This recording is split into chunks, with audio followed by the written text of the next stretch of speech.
Welcome, everyone. I am Chris Gore from Film Threat, and this is Hollywood on the Rocks. Got to turn the music down there. Hope you're having a good Wednesday. Wherever you are in the world, it's 1 p.m. Pacific time here in the Los Angeles area, but I'm actually in Pasadena. Get yourself a cold drink. I'm opening one right now. Grab your beverage of choice and join me, Alan Ng, and special guests Dante James and Eric Weber. We're going to talk Antman and the Wasp: Quantumania. Also, a couple of interesting independent films we'll be discussing, and we have a special guest filmmaker joining us on the show. The director of Neon Cactus, Chris Zhudi, will be joining us. Hopefully I pronounced his name right, Chris. We are the Chris Army. You and I, we're tethered together. We'll be talking to Chris later on in the show. So join us in the chat. Join us, grab a drink. Let's get started. It's Hollywood on the Rocks on a Wednesday, because that's what we do. It's happy hour somewhere in the world.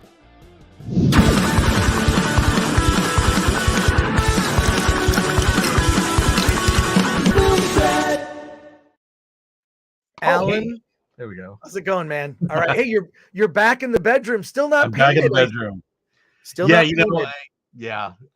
We can get technical about it, but I figured it out. You figured it out. What did you figure out? You're going to paint it. Well, we know that. Yeah, we're going to paint it. I think there's some prep work that has to be done. We're going to try to do that this weekend, next week, and then hopefully beginning of March, the painting will begin. Well, hopefully before South by Southwest. You're going to be. Yes. I may or may not go to South by Southwest. My plans may have changed for various reasons. Alan is going. We have Sabina Del Place. She's going. So we have other writers from Film Threat that will be covering South by Southwest. Alan for sure is going to be in Austin the 9th through, I think, the 13th, the 9th through the 14th. Yeah, and I will guarantee you most of my time will be spent at the Alamo Drafthouse. That's a great movie theater. It's a great movie theater chain. I wish there was one closer to me. But well, there is. Well, there is downtown. Yeah. But also, if you draw a straight line, that's really close to you. If you draw a straight line, yeah. But it's it's what I love about the Drafthouse is they sort of came up with this thing. They're all about service, right? Mm-hmm. Also, you got to show up early. If you go to the Alamo Drafthouse, get there 30 minutes early because there's a pre-show before the movie. Also, you want to get your order of your food and whatnot to your server. There's no refreshment stand. There's just a menu. You tell them what you want, and then they bring it to you. They bring it right to your seat. They bring you popcorn in a metal bowl, just like home. Oh, the crazy one was I asked for tea, and they gave me a very large teapot, and I had my tea through that. Wow. It's an incredible experience. The way I set it up last time was I'd see 5 movies, breakfast, lunch, dinner, and then a movie as a break in between. And so I had I spent the entire day at the Drafthouse. You basically live there. Yeah. All right. Well, let's see who's in the chat before we get started. We have special guests Eric Weber and Dante James will be joining us. So we gotta. Okay. He says. Okay, now Eric Weber says he can't join us. Oh. We'll call you later. I'm just going to type Howard. Wow. On his last show, he called you out and he wanted you to join him and debate him live. And no, I that's lame. Let's get to everyone here in the chat. Scott McKenzie has just become a YouTube member. Thank you for that, Scott. John Manalang. Hail chat and FT. Thank you. Mike MC Wong, one of my movie meetup denizens. Legion? What are we going to call ourselves? Mike MC Wong. Hello all. I got married yesterday. Hey. What? You didn't say anything about this. I know I met your fiance. I got married yesterday. Did anyone see me on Los Angeles area local television? Wow, congratulations. Mike, I didn't, but I subscribed to some of those YouTube channels. I will look for it, but show us the clip next time we see you on your phone. He said it was on KTLA and CBS. Oh, that's great. Congrats, Mike MC Wong. Just a good guy. So happy marriage to you. your lovely fiance, now your wife. That's crazy. You just got married. That's awesome, dude. Well, I hope you have a great honeymoon, whatever it is. You could honeymoon at the AMC Burbank 16. That's where I'll be. I'm almost afraid to ask why he appeared. Maybe it was a drive-by, a high-speed car chase, maybe. Yeah. Okay. Now I want to see the clip, Mike. If you can find the clip, post it in the chat. That's great. Solomon Thornton, greetings. Lord Thoth, hi everyone. John Manilang, did Eric get a fatter Disney than Alan? He's saying a Disney, like a Disney check for Antman. I don't know. First of all, Eric says he loved the film. I haven't heard anyone say that other than him. He gave it a 9 out of 10. That's why I wanted to invite him on the show. The second thing is he said it might make $150 million opening weekend. And then the other, so I just said, well, let's talk about it. You know, pretty much we were in agreement that the film was weak and that we had issues with it. That was across I think from everyone with the exception of Eric, but Eric, I'll defend him a little bit. He's not a comic book guy. He's not even a comic book movie guy. He's definitely not a nerd at all. So it's not necessarily his type of movie. So maybe it's something that normies would like. I realize what I'm wearing is so dark. It looks like my hands are floating. I'm like MODOK here, a floating head. JTP RX, welcome. Careful. David Glenn, beer 30. Yeah, it's getting close to beer 30. Solomon Thornton, if you're ready for Film Threat, give me a hell yeah. Hell yeah. Hell yeah. And Dream Profit for $4.99 says, just wanted to say good luck and we're counting on you. Okay. We're counting on you, Alan. Surely he can't be serious. Yeah. Counting on you, Alan. So before we get to the main topic today, just want to say I might as well actually move in to the AMC Burbank. Yesterday, I'm seeing a movie every day this week. Monday, I saw Antman and the Wasp, Quantumania. Yesterday, I saw Marlowe with Liam Neeson. I'm going to talk to you about that. I might talk about it later on the show tomorrow. You're going to see it tomorrow? I'm going to try to. Okay. So that I'm going to wait until you've seen it so we can talk about it together. And tonight I am seeing Winnie the Pooh, Blood and Honey. And I'm going to see it with Eric Weber, I think is one of the people that's actually also going to the same screening I am. So this is an independent movie. It was made for $60,000 and $60,000 and just it's in limited release. It's one screening, one day. That's it. This is what they do with Fathom Events. They'll do like a screening and then it's just one time. It's not part of A-List. So I think it was $20 for a ticket. But I'm going to go see it and I will tell you about it on Friday. I really like this question. Neoteric Blatancy says, can we buy that Film Threat shirt? Well, which one? We have the Top Gun inspired shirt and then the Allen shirt, which says free to be in. The patriotic one. Yeah, the patriotic one. We also have a rainbow Film Threat shirt too, if you prefer that. But you can go to, it's very simple. It's very simple. You just go to shop.filmthreat.com. Or you can just go to filmthreat.com. There's a little button on the upper right that says shop. That's our online shop, shop.filmthreat.com. Click on apparel. You know what I'm going to do? I'm just going to go to it because I'm killing time until Dante gets here. Also, I want more people to, sometimes you get the notification. You don't necessarily know. You don't jump on exactly, when we go live. So let me share screen here. I'm so happy. We're getting close to 300 people watching us live right now. Let's see what's on the front page of Film Threat. We have some indie film reviews, American Royalty. Okay, yeah, that's a documentary about Miss America. Oh, interesting. Valerie. Yes, that's a short film. Short film about the lockdown. See, we'll review anything. Savoy. Don't know what that's about. Welcome to Kitty Town. Wait, there's no review. That's a low budget post-apocalyptic comedy. Huh. Where's our review of Antman? Oh, it's coming tonight, tomorrow morning, first thing in the morning. Who's doing it? I will be doing it. Oh, that's great. Rebroken. Last Night in New York. I don't know. Amy's. Oh my gosh. Amy's Effort List. It's actually Amy's Effort List. It actually came out. My buddy Mark S. Allen made this feature, told me about it. He said, I'm putting it out. I said, well, you should get it reviewed on Film Threat. And I believe you reviewed it, Alan. Yes, I did. Very surprising film. I actually went to a screening of it. Yeah. Very surprising. It's on Amazon right now. I believe it's part of Prime. It's on all major VOD platforms. So there you go.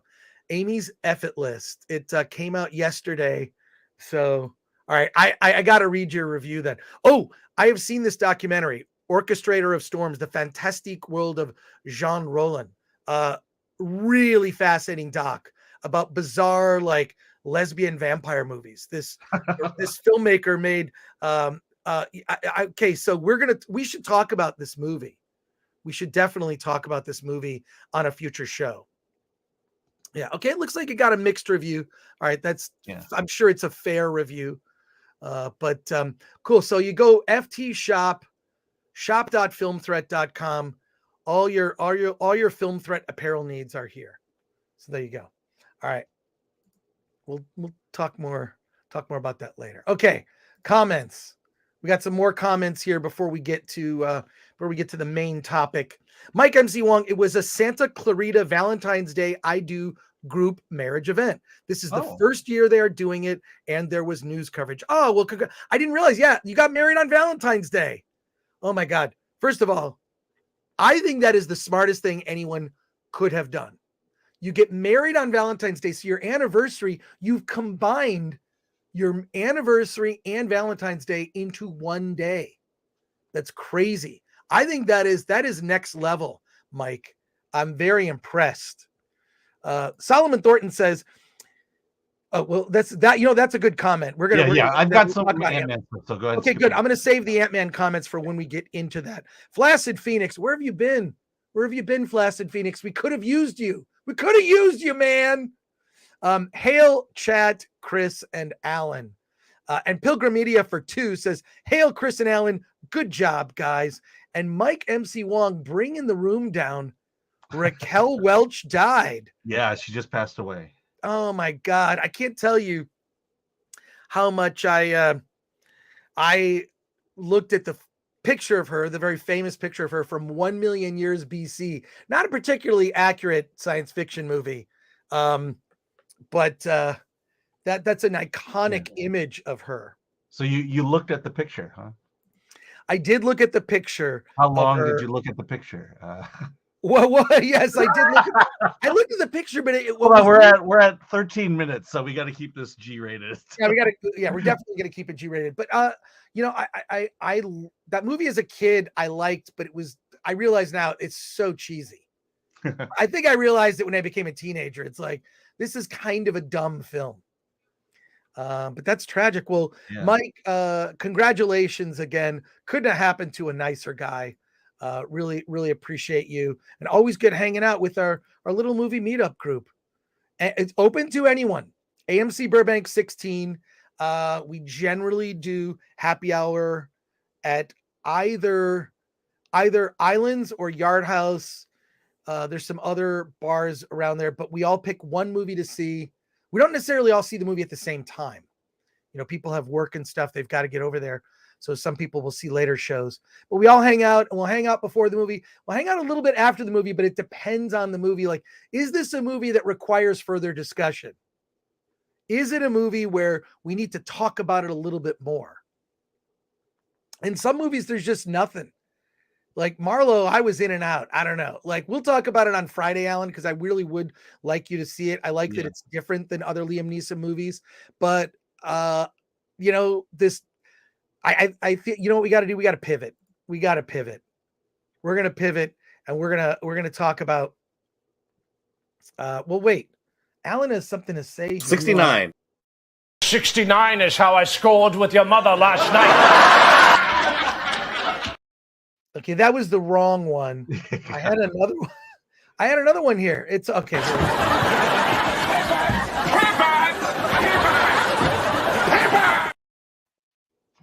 So there we are. Let's do what they say. Oh, and Alan, I really wanted to bring that up yesterday. Oh, happy Valentine's Day, everybody. Happy Valentine's Day, and Yeah. especially to Mike, who just got. I hope you're all looking at that picture. Yeah. Okay, so here we go, folks. Let's talk about it. Let's continue to talk about Ant-Man and the Wasp, Quantumania. You got our early impressions. We're going to try to keep this as spoiler-free as possible. If we do get into spoilers, there will be fair warning. I'd like to save the spoilers for Friday, even though I was on another stream this morning with Gary from Nerdrotic. Yeah, I saw that. You did spoil it. Well, they voted, and it was 90% in favor of spoiling the movie. Should we and quite frankly, the spoilers aren't that the end credit scenes are not that spectacular. Well, I'm going to let the chat decide. I think for the moment, let's keep it spoiler free. As we can talk about Friday. We should save it to Friday, definitely. Yeah, but because here's why I like to talk. I prefer to talk about spoilers after other people have seen it, because I want people in the chat to tell us what they think. I want people in the chat to say, well, what did you saw the same end credit scene I did. What are your thoughts? And you can agree, you can disagree, but I think it's more interesting to have that type of conversation. Yeah, but at the same time, one of them, if you've read the comic books, particularly Fantastic Four, that last scene's not going to surprise you at all. True. Now, somebody posted this in our Discord. And by the way, if you become a member of the channel, you get access to our Discord, which basically means you get to all the people that are the most active people in our chat. Well, they just go to Discord and keep talking, or they'll, talk about movies, TV, music, everything. We created a bunch of forums on our Film Threat Discord, so you get access to it if you become a member. And and I don't know who posted these. Yeah, but there's a link to the Discord server on the community tab if you're a member. But someone in our Discord, I'll find out who in just a moment, posted this. Leading up to Phase 4, Marvel was entertaining, engaging, exciting. And now Marvel has pivoted, so to speak, to ceaseless progressive messaging. I'm really curious how people are going to react when they finally see the messaging that's kind of woven throughout, in particular the sort of like weird out of place rant about socialism. Yeah. In regard to the ants. I know, and you would think a scientist would understand that better. Yeah, so Hank Pym has this moment where he basically says that ants represent what's good about socialism. Or ants represent socialism. They're socialists. God, now I forget the line. It's so much of the movie was kind of like, yeah, I mean you're pretty close to what he actually said. So because ants come in at some point and help, as happens in like every Ant-Man movie, there have always been ants that have been very helpful to the cause. But now he sort of, it's just the rant comes out of the blue, in addition to the so-called Ant-Tifa, which are all the inhabitants of the quantum realm, which I thought was so weird. Like, other people have pointed this out. Like, this whole thing of comparing Quantumania to Star Wars is completely false. I think that's off target, completely off target to me. And it's I mean, we talked about it yesterday, but this whole quantum realm, it makes no sense. It just exists. You don't understand the social structure, the government structure, and my point in bringing all this up is there's no connection point that we have with it. It's just a land full of crazy characters versus at least in space, there's government systems, there's rivalries. You kind of understand what's going on in space, but in this quantum realm, again, just a planet full of crazy characters. Well, it's what's weird is I think I kind of figured out, like, why does it bug me? Why does the quantum realm bug me? Like, what is it about it that didn't work for me? And I think part of it is there's sort of a lack of vision. Maybe this is something that it was sort of like a creative, we're going to go for it, and it didn't work. And let me just defend it for a second. So in the quantum realm, which basically looks incredibly muddy, a lot of I heard a lot of people saying, "Oh, it's amazing. The quantum realm looks great." It looks like bad CGI, and it's sort of a brownish hue. It looks like Ohio right now, is what it looks like. Sorry to say, I've been seeing these videos pop up about the horrible tragedy in Ohio. My God, my heart goes out to those people there because, that's close to where I grew up in Michigan. So seeing that happen in the Midwest is why first of all, it's tragic. And why aren't we talking about it more? Why isn't there more about this? Because it's not destroying the environment enough. Yeah, aren't we? Oh my God, Yeah, we're not that type of show, but in any case, no, it's the muddy is by design because it covers up sort of bad CG, right? So I didn't like that. I thought, why is it so muddy in the quantum realm? It doesn't make sense. And when you go, looking at like genre movies, fiction, and whatnot, there's always like this happened with Star Trek. Every time they go to a different planet, everybody's the same. They look the same or they dress the same. They have like, we're the planet of the whatever. And we all have this thing on our forehead or bridge of our nose. And then we all dress in leather, like there's a planetary fashion that takes over. And the quantum realm, what was different about it was that everybody looked different. It was like a box of toys where someone mixed in Star Wars and Marvel action figures and Star Trek action figures, just mix them up so that there was no one look to everything. Well, I mean, I think that's the Star Wars connection. The quantum realm is essentially Mos Eisley, but a planet. Yeah, it's I guess so. It just didn't work for me. Hey, welcome to the show. Dante James, Verbal Riot Show is here. How's it going, Dante? You know what? It's good, but I need to change something real quick. What? What? Okay, you have to go and come back? No. It's just there's a cable that should have been connected that wasn't, and I just need to do that right now. All right, cool. All right. Well, I mean, everything sounds and looks good on our end. So everything what? Everything sounds and looks good on our end. So oh, it does. Yeah, you look fine. Okay, never mind. Yeah, sound is good too. All right. Okay, perfect. So we're talking just the quantum realm itself. I was just I think it's been overpraised. The look of it is like they're comparing it to Star Wars. Wait, who's praising it? Eric Weber. Eric Weber and some other, and I'm like, okay, and like back that up. And Eric he bailed at the last minute to come on the show. This is now the third time he's done this. We'll see. Maybe he'll come on Friday. I mean, I will say Grace Randolph hates the movie more than we do, but she liked the look of the planet. Oh, she did? Okay, well, that's weird. I mean, look, the problem is they were trying to introduce something new, right? Something that we haven't seen.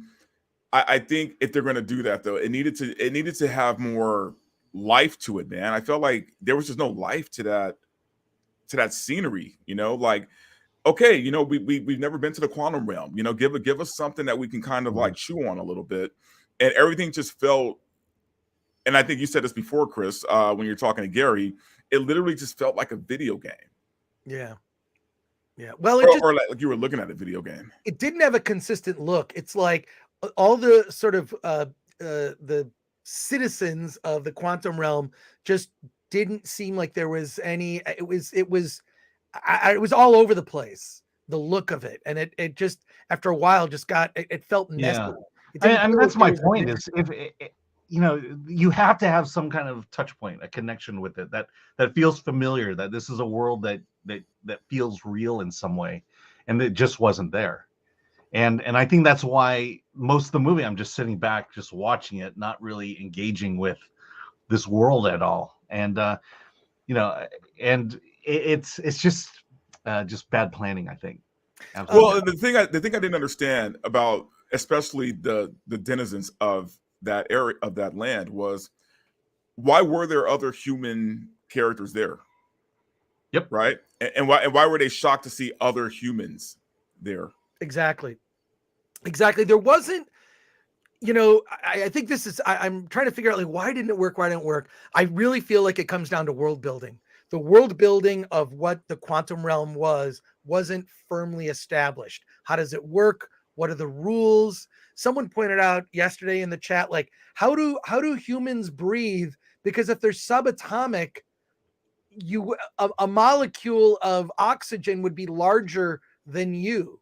So what are the rules? I mean, look, they can be fake fantasy rules. I don't care. It can be fake fantasy rules. I'll take it, but at least explain it. And I don't think it was well explained. And I don't think that the world building that established what this was is this, unless I missed something, because I did go to the bathroom once during the film, where people just got there on accident.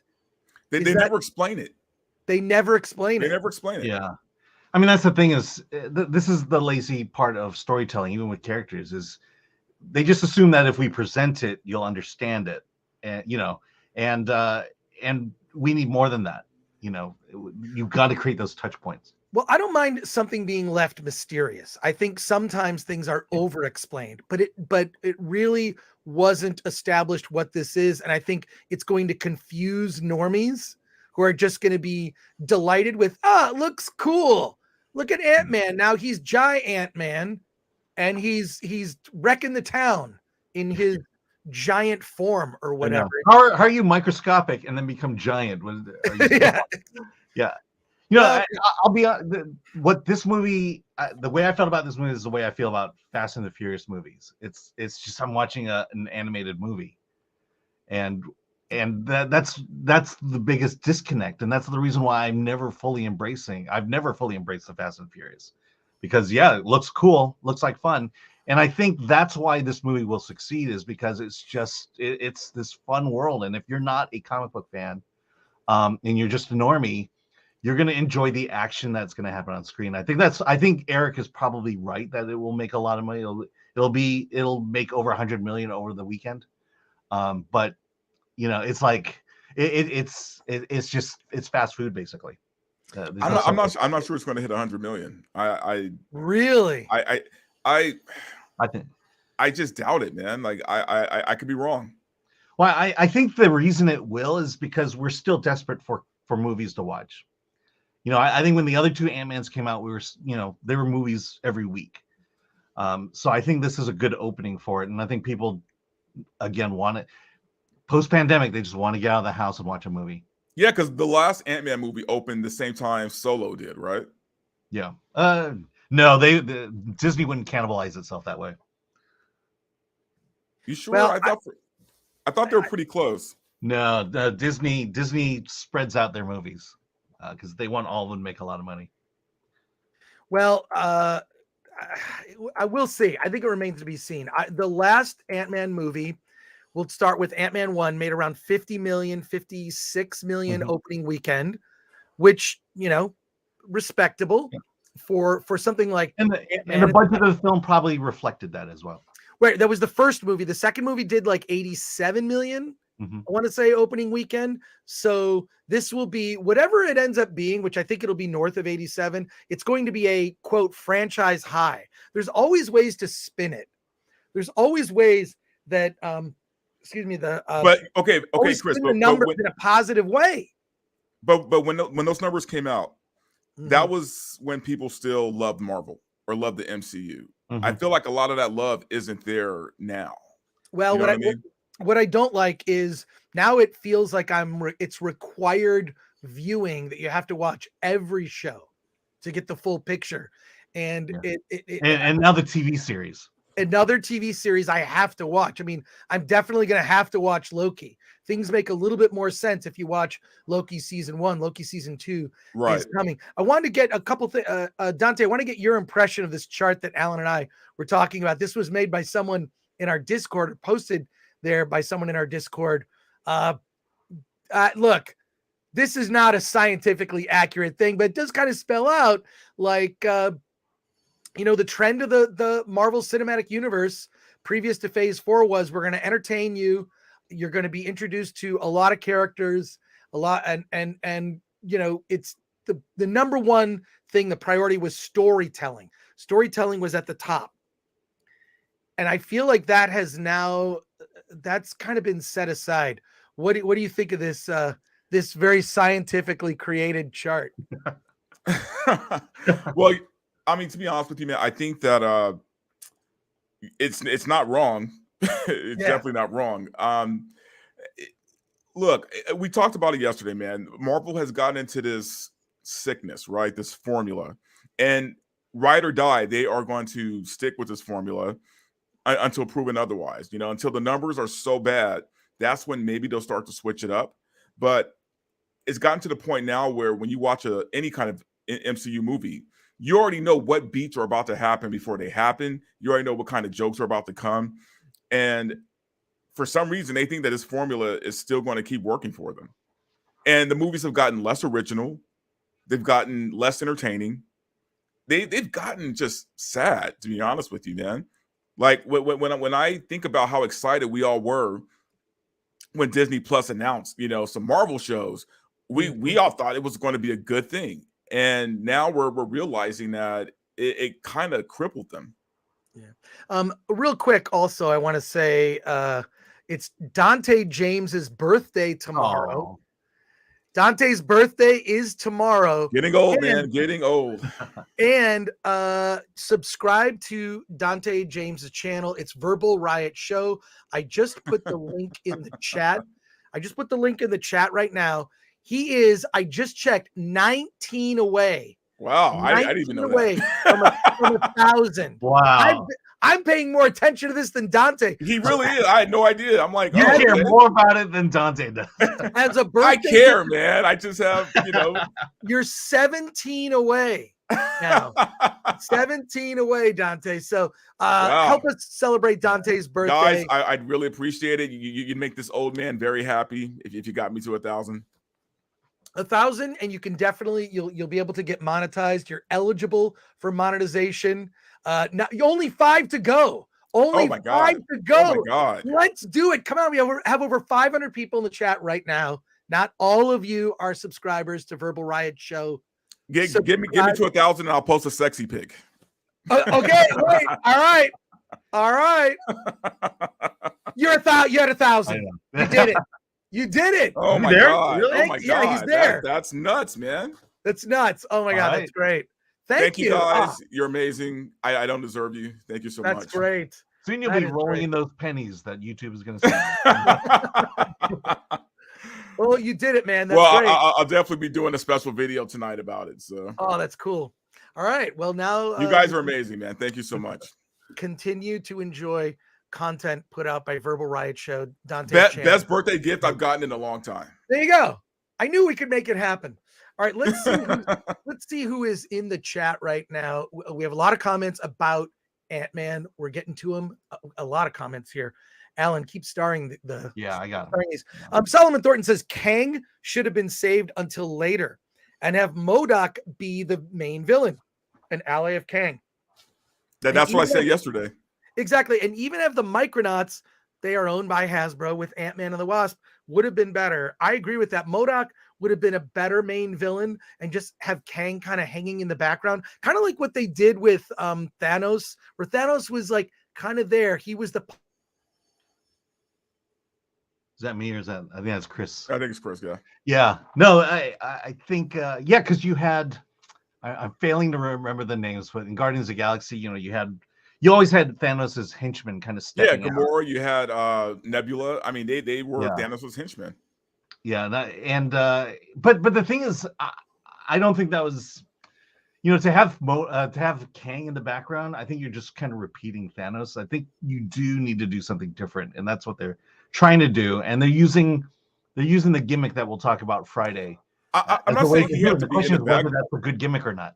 Right. I'm not saying he had to be in the background. I think though, I don't think Ant-Man warranted Kang. You know what I mean? Like Kang is an Avengers level villain. You know, like it seemed weird to introduce him in an Ant-Man movie, right? And I love Ant-Man. I love Hank Pym. I love Janet. I love the Ant-Man family.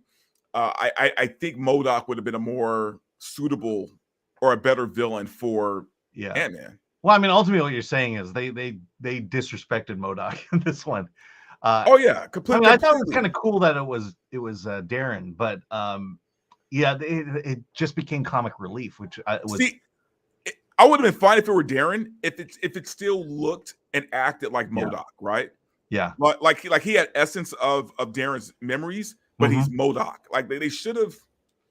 There was a better way they could have did this, and they just didn't, man. Well, I mean, the issue is that they were joking about, his. Maybe we should be talking about this Friday, but the way they joked about his appearance, that was that's where you just kind of pull the rug out of MODOK and make him a stooge versus, one of the henchmen, one of the mini bosses you have to fight. Right. And look, here's the thing, man. We all know at the end of the day, MODOK, just in its inception, is a wacky idea, completely wacky. Jack Kirby, at his craziest, created MODOK. He's always been a weird character, but there's a way to do weird without it being buffoonish. You know what I mean? Yeah, no, absolutely. I mean, yeah, like you said, it's kind of like they're not comic book fans if they're treating MODOK like this. Yeah. Oh, absolutely. They really don't understand the character at all. Yeah. I mean, Mike MC Wong here. Even Taskmaster is such a great villain, and to kind of pull the rug out of him with her, again, they don't understand comic books. They don't understand why we love that and why there are a million other female characters they could have pulled off the shelf for it. Dude, I said it yesterday, man. One of my three favorite characters are MODOK, Sabretooth, and Taskmaster. And so far, the way they've done Taskmaster, the way they've done MODOK, they just completely wasted. Yeah. Sabretooth, though? I've always been a Sabretooth fan. Like him and Wolverine, that's always been like my thing. And yeah. So let's see. Okay, let's get to some comments here. We got that one. Let's see. Alan Horkin, third Ant-Man film. They built up goodwill there. Hard to know how burnt out normal people are by Disney Marvel. Cannot rule out a strong opening. Yeah. You have a few things there, but I definitely midway through the movie thought to myself, yeah, I'm burnt out. I'm totally burnt out on Marvel movies right now. And I think it was just because it was so CG heavy.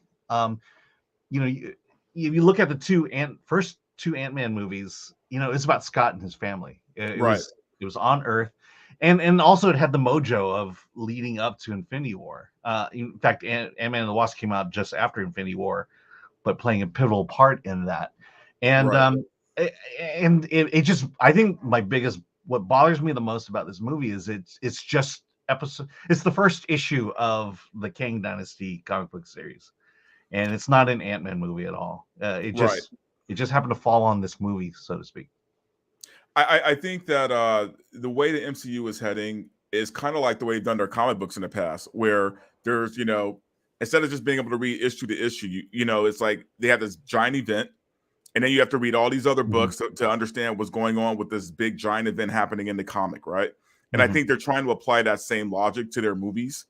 Because if you don't watch the TV series, then you're going to be a little lost when the films come out. And I think this is a very big mistake. Yeah, it feels like right now what they're doing is they're turning this giant Kang Dynasty series into a television series. One that you have to go to the movie theater and see as opposed to seeing on Disney Plus. Right. And the question is, can these movies stand on their own? I don't know. The fact that I loved the first two Ant-Man so much, Luis, Michael Pena, T.I., David Dastmalchian, that little crew there was the fun of Ant-Man, and the things we loved about it. We got 5 seconds of non-audio of Randall Park. Those are the only connections really to the Ant-Man franchise. So, I mean, my thing is, look, I don't see where Marvel can go from here, man. I think if this movie doesn't do well, I mean, no one is excited about the Marvels, right? I mean, really, Guardians is kind of the only thing people are kind of excited about now. So I think the MCU's, I think they're in a bad place, man. I don't know how well all of this is going to do. Yeah. I mean, I think this movie will do well just because it's a fun roller coaster ride, but it's fast food. There's no nutrition behind it. The Marvels, I'm not hopeful for the Marvels at all. It's such a specific audience, and I don't see, it's not going for a broad. It's going for basically preteen girls. from what I've seen so far of it. I'm back. My internet went out. I had to reboot it. That kind of thing happens. It's never happened on the stream though. I know. It happened to me, and yeah. So great. Anyways, a lot of great comments here. I was listening to you guys like on my phone while I was rebooting. So clearly you can do the show without me. What do you need me for? Well, no, we just have to have another person. I think that's cool. It always has to be two people on screen. Yeah. Let's get. Oh man, the chat's on fire. I probably have highlighted maybe way too many, but I will say this on the positive side. I think the two positive things are Michelle Pfeiffer is actually very good.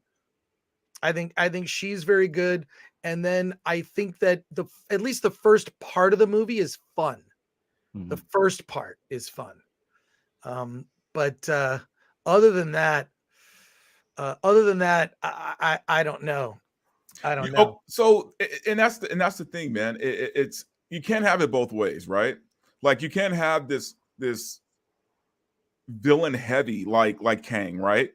Mm-hmm. And then have it just be like this fun, goofy movie too. You know what I mean? It doesn't work. No, the problem is it'd be like putting Darkseid in a Booster Gold, movie. It doesn't work. Exactly. Well, I mean, that's why this, they didn't come in thinking we're going to make an Antman movie. We're going to tell Kang's story and put Antman in it, and then put his friends and his family in it. And that's why Guardians worked, because, what was Lee Pace's character in Ronan? Ronan, yeah. Ronan, yeah. Yeah, so it was a Guardians story. Ronan was the villain, and then you had Thanos in the background. But it was still ultimately a Guardians of the Galaxy movie. This is a Kang movie. And again, the fear is the rest will be Kang movies. The Fantastic Four will probably be a Kang movie. Kang and the family ant. Kang and the ant family. Because at this point, it's basically the ant family, right? Yeah, that's what it is. You've got Cassie, the daughter. You've got, Michael Douglas and Michelle Pfeiffer. And Wasp. Wasp, the original Ant-Man. It just seems it's an Ant-Man family movie. Ant-Man sort of represents a brand, right? So all right, we're gonna keep. But see, I don't even mind that so much, man. Like I was fine with that. I just didn't like things about the movie. Yeah, no. The Ant Fam movie would have been fine, but it was set in the quantum realm when it should have been set on Earth. Yeah, let's go to the let's go to the comments are just fast and furious here. I love it. Let's get to it. Let's see. Start at the top here. Zavin says he looked at it long enough. Okay. So atomic ants, says Gamer Word. Alan Horkin, I'm no scientist, but socialism doesn't have queens last I checked. Yeah, that comment, was it just me? How out of the blue or out of it took me out of the movie. Yeah, it made that's no what those sense. comments do. They're meant to yank you out of the movie and make you never want to go back. It seemed so inorganic to what was happening. This weird message about socialism, because the ants that are good, at least as portrayed in the film, the good ants, there's so-called socialists. It just didn't make any sense. Especially because Michael Douglas is supposed to be like the ant expert, right? He should know, I know. They have a queen. I mean, that's the point. The ant community is an authoritarian dictatorship. There's one person at the top, the queen, and all the worker ants do her bidding. I mean, that's not communism. That's not socialism. Wes Ray says, yeah, screw this movie. Not seeing it, so beyond tired of the messaging. You're not wrong. I'll say that. I don't blame. The sad thing is, it's a sentence. The Batman had the same thing. One line in the movie pulled everyone out of it, and that's what this one does. The movie has nothing to do with socialism or communism, but that one line is just like, where the hell did this come from? Well, look, it's just so weird that it showed up in this movie at that time. Is bizarre. Well, I'm sorry. Go ahead. No, go ahead, Dante. I was going to say at this point, though, we already understand. We know that most studios have been infiltrated, right, by activists.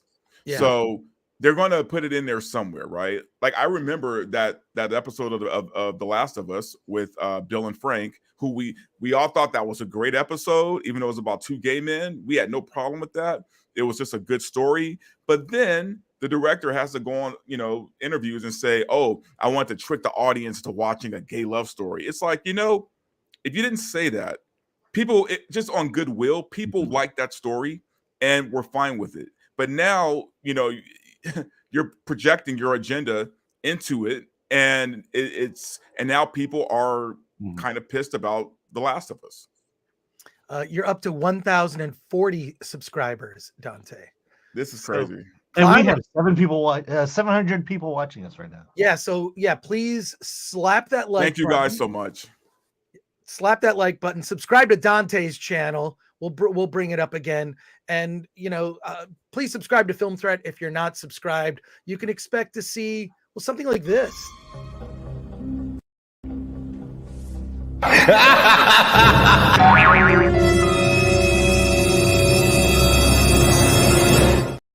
That's not the one. Yeah, that's why they come. It's not the one I wanted to show. I just.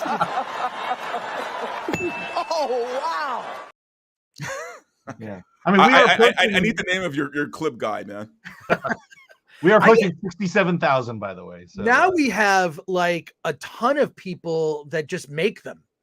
Like they just send them to us. Like, can you show this on the show? You got to be careful though with those. Leo Cody's been doing a bunch of them lately, which are great. But you got to be careful about using clips from other movies. The audio is the thing that'll get you. Yeah. So let's go to some super chats here. Colt Seaman for $4.99 says, "You would think Hank Pym being a superhero during the Cold War, great point, would be against socialism, communism. I guess it's okay if you do it to ants, I guess." Fair point. Pilgrim Media for 2. Is Evangeline Lilly's short haircut out of character? I don't think she looks good with that hair. That's just me. It's just personal preference. She doesn't look good, but I will say that she does look comic accurate to Janet, I guess. All right, well, there you go. C Janet, Low. but not Hope. No, I'll say I'm pretty sure that was an Evangeline Lilly choice and not a Marvel choice. Oh, I'm sure. It was a terrible choice, though. C Love for 2. Can a change of direction bring back interest for both of you guys? Change of direction. Yeah, it's weird, but when we see Guardians, we'll probably see what Marvel could have been or could be, and then we'll see the Marvels and know that there's no hope. But I feel the same way about Marvel now that I feel about Star Wars. You've got to get rid of everybody and get a new leadership team in there that has some kind of vision. See, if Marvel were smart, they would have just hired James Gunn on to be their guy. But but he tweeted something bad, so they lost him. I think Feige, that's a lifetime appointment. He's not going to get he has too many. Do you realize how many movies he could point to made over $1 billion? Yeah, and that's the problem is, and like I said about this movie, it's going to make a lot of money, and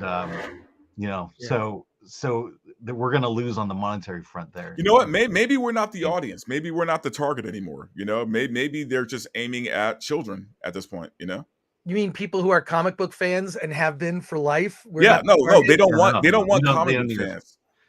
Yeah, because all our stories are in long boxes, and we can always go back to those. So. Yeah, good question though. Let's some other questions down here. Other super chats. Dream Profit for $1.99. Where does Kang rank with MCU villains? Probably up there. I'd say he's top tier for sure, but he's not Thanos. Not Thanos. Yeah. No. I mean, say what you will, but Jonathan Majors is doing a good job as Kang, and not to spoil anything, say for Friday, but he'll get great range playing Kang throughout up until Avengers Kang Dynasty. It's definitely gonna be weird. I think with Kang is going to be.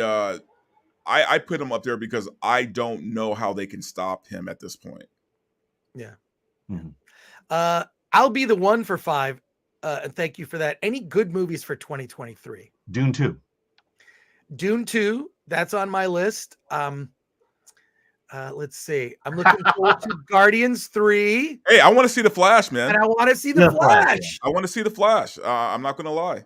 Yeah. I don't like Ezra Miller. I don't care about Ezra Miller, but I want to see the Flash. Yeah.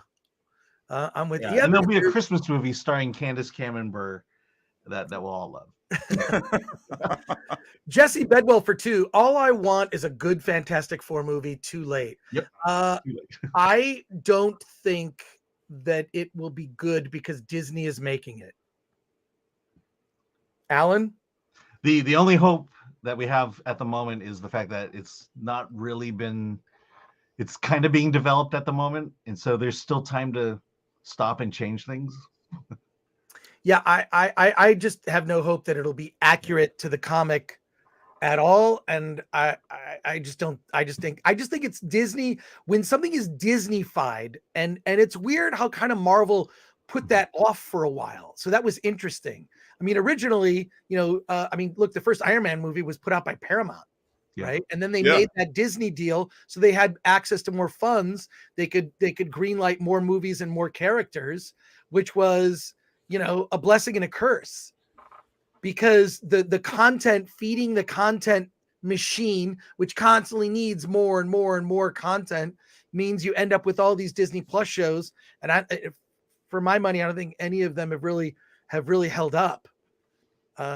None of them stick the landing, and I feel like they're still learning how to do television. And quite frankly, going back to that Fantastic Four question, though, the reason why it won't be done right is because, for me, the only way to do a proper Fantastic Four movie is it has to be a period piece, and Marvel doesn't have the balls to do that.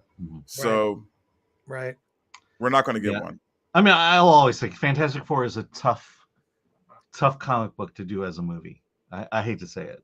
Actually, not really, man. I think so. I got 3 words for you: Lost in Space.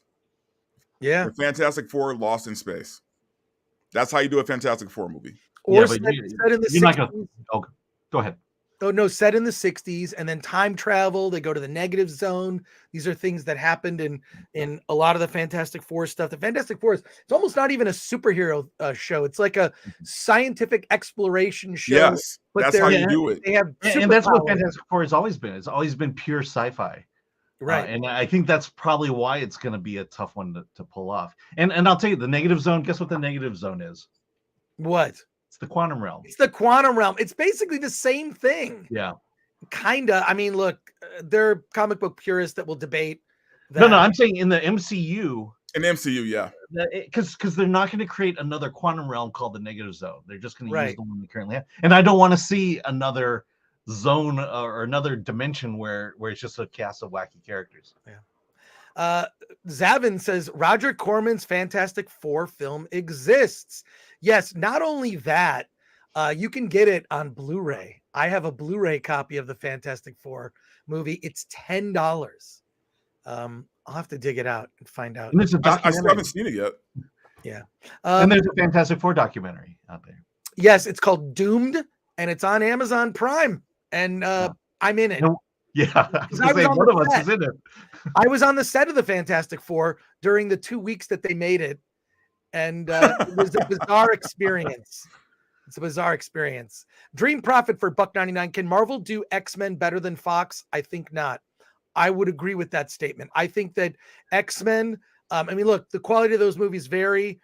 I think First Class was probably my favorite X-Men movie. Same. Totally agree with that. Yeah, but how do you do better than what Fox did when they're not like way down with checkboxes and agendas? Gentlemen, your thoughts? I mean, that first movie showed that you could do a superhero team right. And they went and cast people who look like the characters, weirdly enough. Yeah. And I agree with you, Chris. I think First Class was probably the best X-Men movie just because it felt like I'm watching the X-Men. They had their costumes on. It just felt right.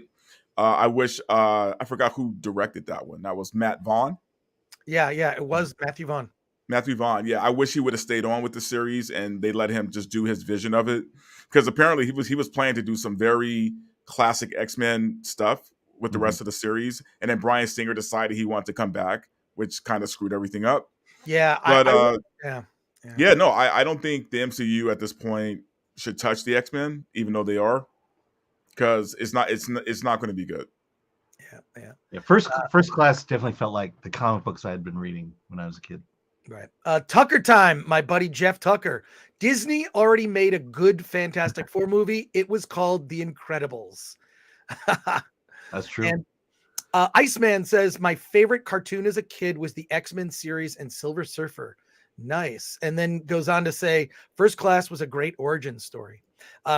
Omar Abdullah says phase 1 of Marvel could pull off a good X-Men probably.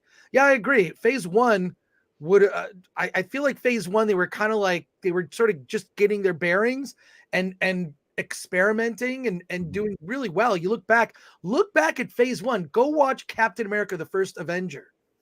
That movie holds up.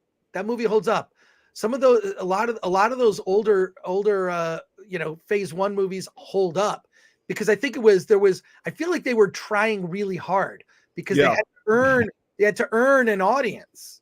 Absolutely. They don't have to earn an audience right now. In fact, that's exactly why Ant-Man will do well, because we'll go out and see it. Yeah. Jonas J. Campbell for 2 says, did they change anybody's LGBT status? No, but there were times where I thought Cassie might have been a little gay. I didn't get that. What? I don't know. I got it because like she seemed like she was kind of crushing on that one muscle chick that she freed from the prison. I think I didn't see that. Yeah. I mean, there was nothing overt, but it kind of felt like there were some vibes. But I mean, they didn't kiss. They didn't kiss. They didn't hold hands. True. Yeah. I mean, I think you're safe with this one in terms of LGBT status and swap. But I'm sure somebody will complain about it. The fact that there wasn't any. Maybe Disney's getting smart about this stuff. It's like, okay, we realize our audience hates these check boxes that we're constantly doing in the films. Let's just do a few per movie. You're like allowed a certain number to use per film, but at a certain point they just get too much. I wish they would just put them in all in one movie and then just leave everything else alone. By the way, did you notice no one kissed in this movie?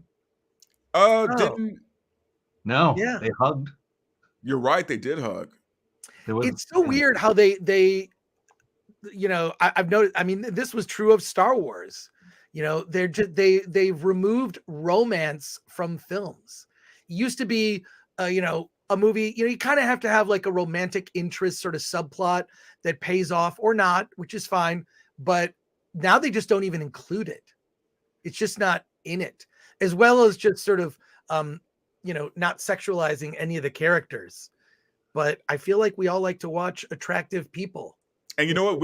It's funny because when I did the Foxy Brown watch along with Lorena, we talked about that, how there's no more like sexual tension between characters anymore, between actors anymore. You know what I mean? Now everything's very bland, very vanilla, and yeah, you'll get a hug or two, but there's no more tension, right? Mm-hmm.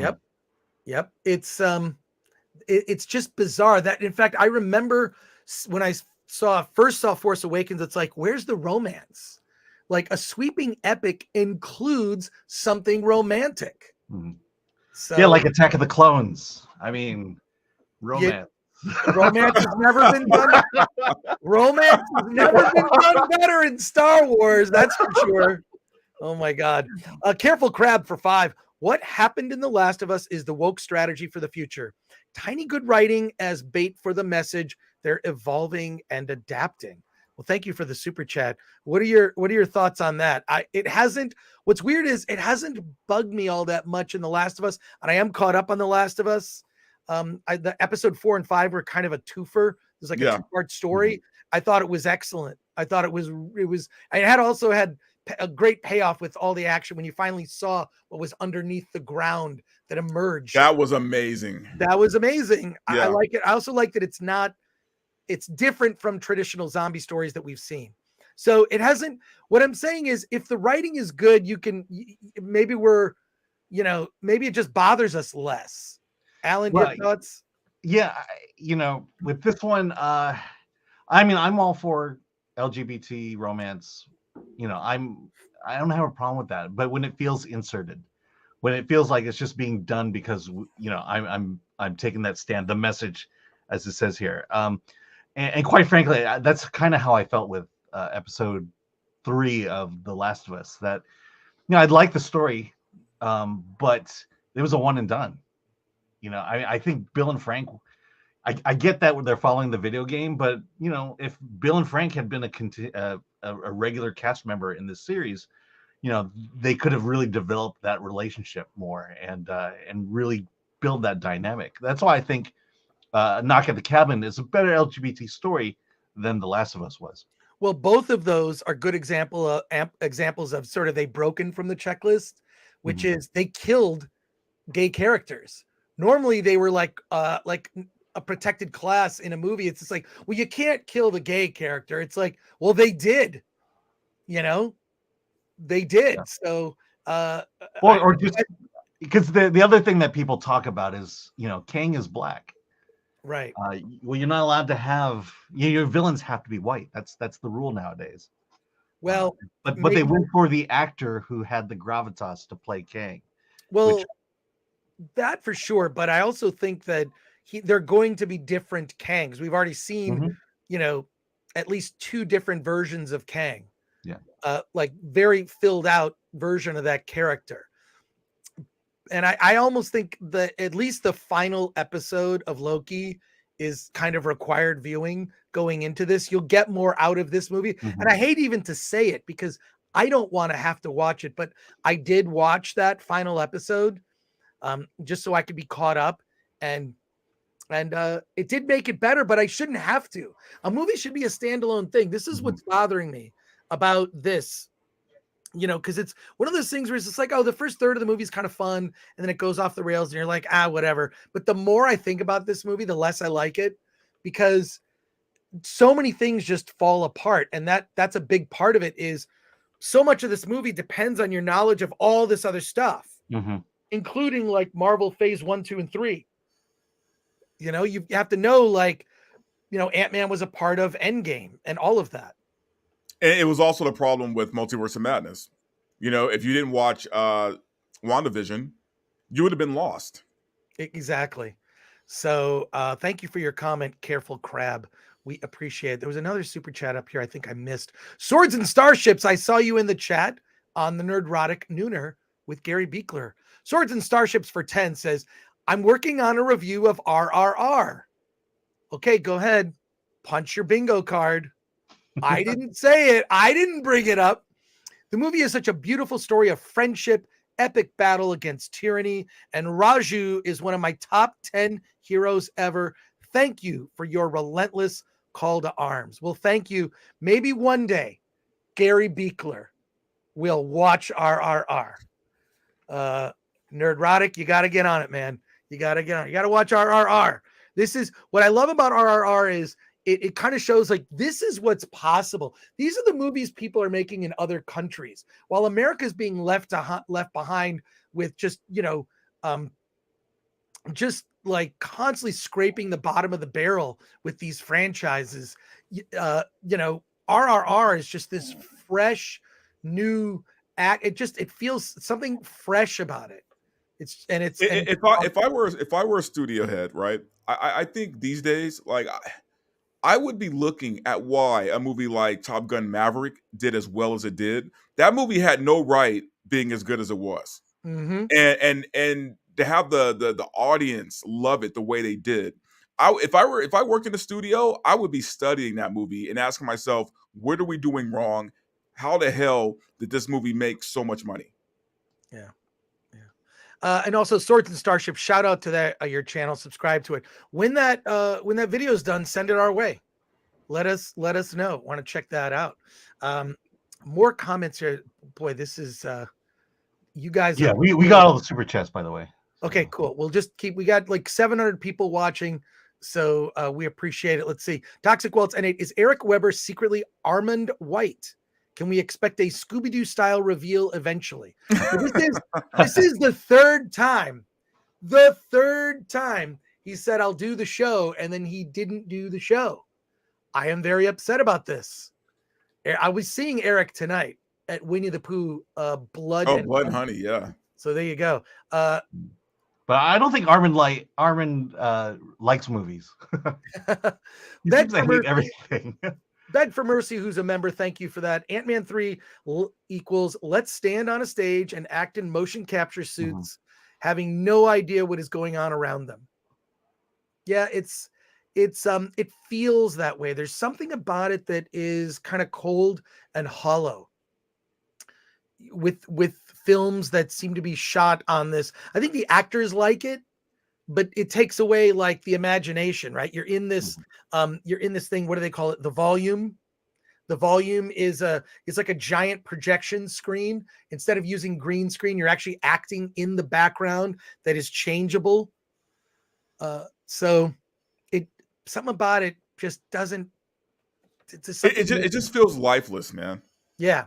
For sure. CD Stein 69 says they wanted to push the whole diversity over world building. Seems like they just wanted to create a utopian world of diversity physics, and reason be damned how the quantum realm civilization was there.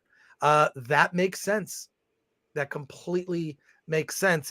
But like, it's not even interesting. Like the broccoli with all the eyes, it's literally a head of broccoli with eyes. Yeah. And why was it there? For the joke. Yeah. Oh, it's so bad. It's so made no sense whatsoever. Yeah. No, they had a line about broccoli, and they need a broccoli man, and so they created a broccoli man. I mean, that's how inane this world is. Rust in Peace says the Jar Jar method has hit Marvel.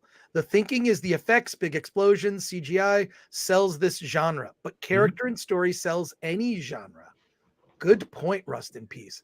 Gamer Word, I did, but don't anymore, like Fast and Furious movies because it's fun and I don't take it serious. Wait, did Alan disrespect the Fast and Furious franchise? No, I'm saying it's just as good as Antman. As this Antman movie. Well, it's ridiculous. It'll make money like the Fast and Furious movies. Yeah. Beerosaurus Rex. Okay, so here we go. Beerosaurus Rex is a member. Thank you for that. Ant-Man 2015 opened 57 million. Ant-Man and the Wasp 2018 75 million. Quantumania apparently projected for 96 to 131 million due to President's Day weekend. Wait, is this President's Day weekend? Next week. Or this week, Monday. Yeah, that's right. This weekend is President's Day weekend. Wow. It is opening President's Day weekend. I got to get my President's Day plans together.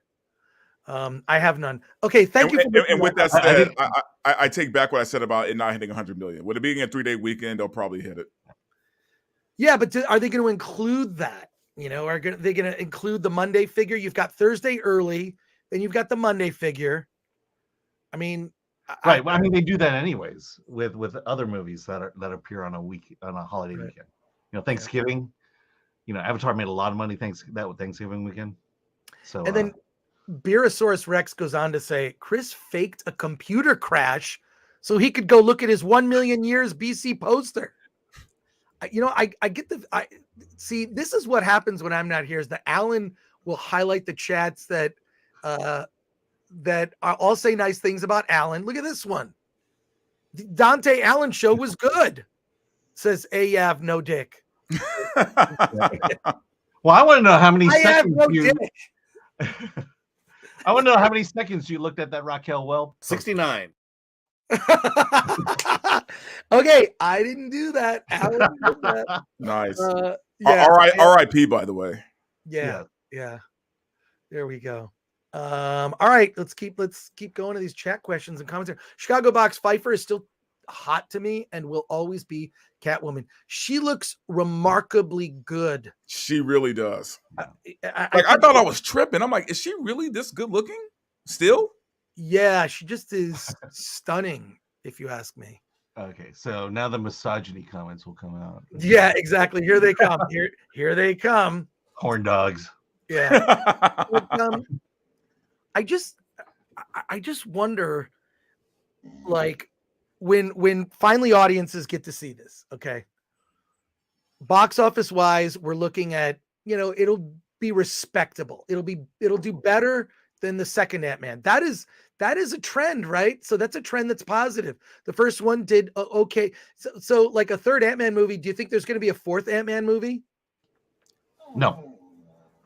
Because I they got to pay him more, by the way. I don't.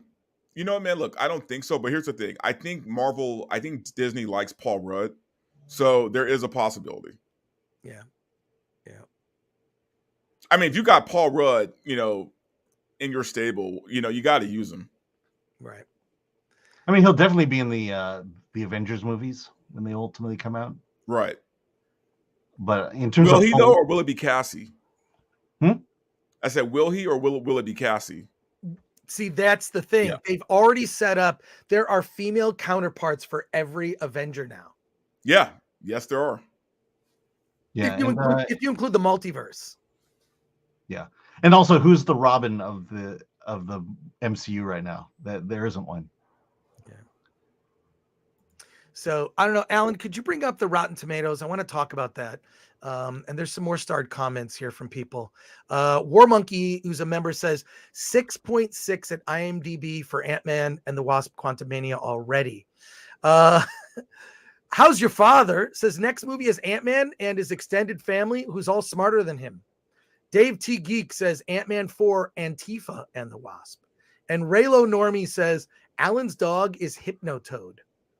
Hypnotoad from Futurama. Do you remember Hypnotoad? I didn't watch that show. Oh, I loved Futurama. Was great. You didn't watch Futurama? Yeah. But ironically, that's where we met, at a Futurama event. Yeah. Ironically, you were at a Futurama event and you didn't watch Futurama. Can you bring up the Rotten Tomatoes? Yeah, I have it now. I want to see where it's can share screen with that. Yeah. Toxic Waltz NA, they obviously used their de-age tech like always. Is The Marvels supposed to be a musical, says Flores. I don't know. And Snakes and Funerals says de-aging CGI is amazing these days. Sure. Yeah, that makes sense. We're down to 53% with 158 reviews. That's not a small sampling. Okay, so what does this say that the critics, what does this say? Have the critics turned on Marvel? That's my question. Okay, and maybe we can look at some of these.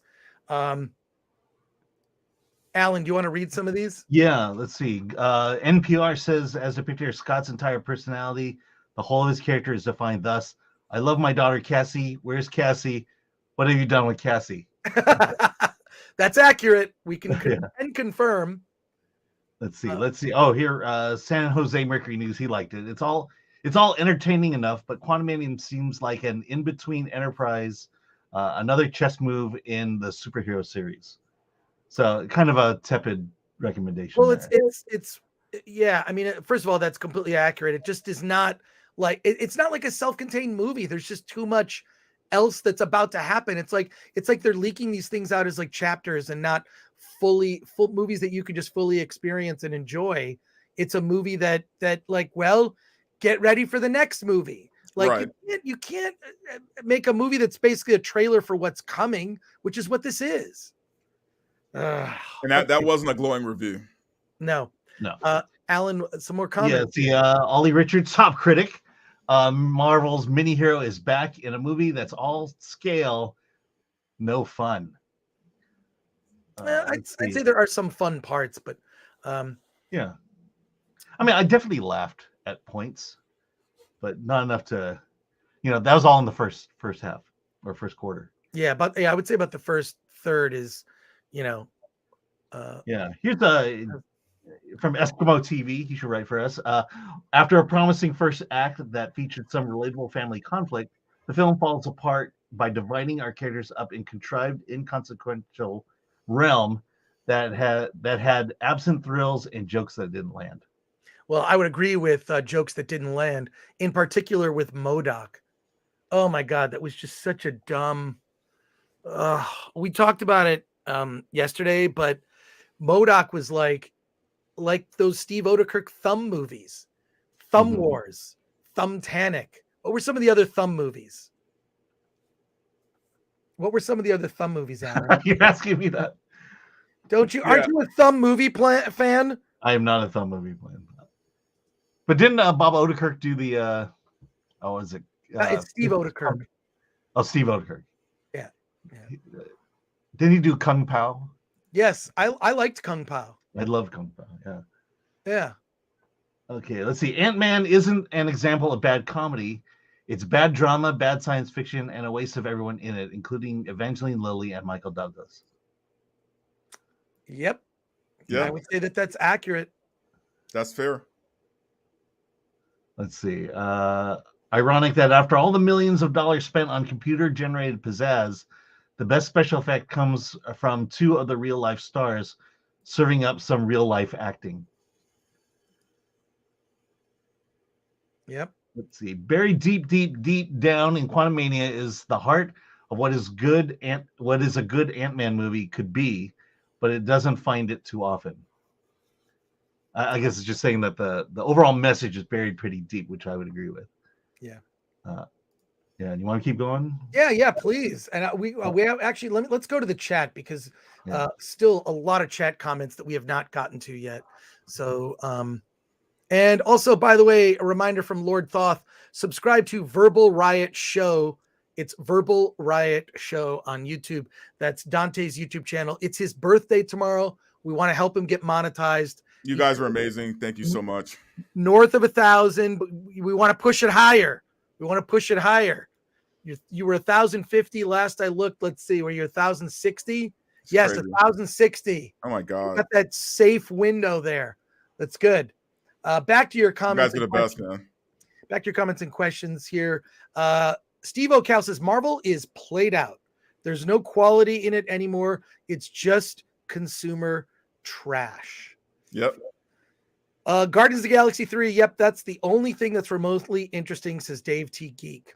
Carlos Alfredo Lopez R. No Lewis. It's no Ant-Man movie. Yeah, why do you think that they got rid of that? We had Paulie on yesterday. He thinks it's because the Latino community did not like Michael, what's his name? Michael Pena. Michael Pena's character. He was such a standout. I mean, it's a bit part, but he stands out. It kind of feels like that, Scott Lang like ditched all of his criminal friends from the criminal world. Did that bug you at all? It didn't bug me, but I think he would have added to better comedy for the movie. Yeah. If he were in it. I mean, the story didn't lend itself to have Michael Pena or T.I. back in it. No, it really didn't. And David Dastmalchian is fortunate enough to be recast as someone else. So that's why they're not in it. And that's my whole point of, why this is chapter 1 of the Kang dynasty instead of being an Ant-Man movie. Yeah. Dark Hero Fant says, I'm skipping the Marvels. Alan, you saw, a lot of people were complaining that there was no Marvels trailer during the Super Bowl. There was not. Zero. There was something popped up on the internet that was a teaser. I just assumed it was from the Super Bowl. No, it's got to be fan made. But I'll say this: that movie opens in 5 months, less than 5 months. It opens on July 11th, I believe, is when the Marvels opens. You saw a trailer at D23, Alan. Can you tell us about the trailer? Yeah. Yeah, I mean, if you could imagine Ms. Marvel and Captain Marvel interacting, a young woman and a young teen interacting, and they're superheroes, and they think each other is cool. That's the Marvels. It's the impression I got was it's for preteen girls, and it's same audience as Ms. Marvel basically.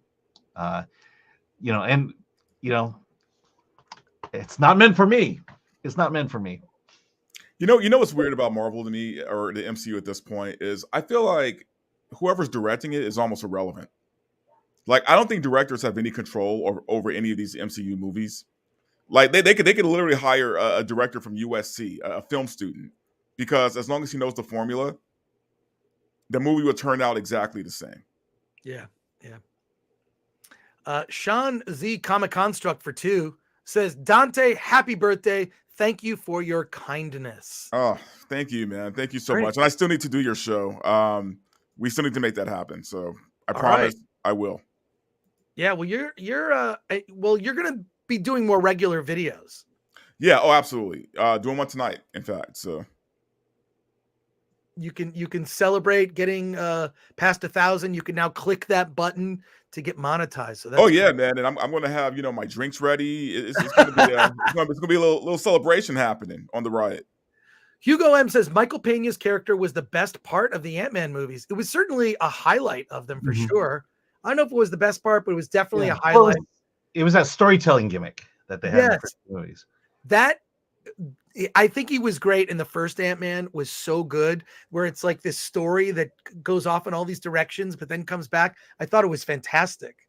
Yeah. By the way, my grandfather's restaurant is in Ant-Man 1 at Michael Pena's second story thing, at the end of the movie. So that's great. Just letting you know, it's got it's framed real nice and lit up well. Nice. Cool. Let's keep going here. CD Stein 69. The first three phases of Marvel were mostly self-contained movies with credit scenes that connected a bigger story.